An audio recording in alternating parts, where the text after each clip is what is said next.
The inspiration for the name is quite simple. I was born in 1995 and I have always seen myself as someone who is of service to my fans and my followers. I wanted to create a little hub and a platform that encapsulates exactly that.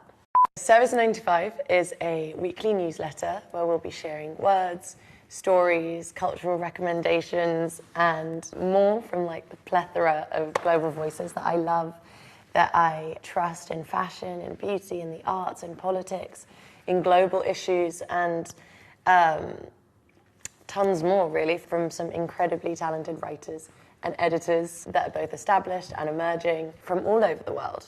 I am a big reader and I think of myself as fairly plugged in, but I've noticed a shift over the past year or two when it comes to really what I want to read and what I'm most drawn to. So my hope is that Service 95 will really broaden the types and scopes of stories that you'll be able to read, covering topics in ways that you probably wouldn't read elsewhere. I've been my friends' and family's go-to for when it comes to recommendations. I have obsessively been making lists since I was a child, and it's a way for me to find order in the chaos. During quarantine, like I kept track of the movies that I was watching so I could share that with my friends, the books that I was reading.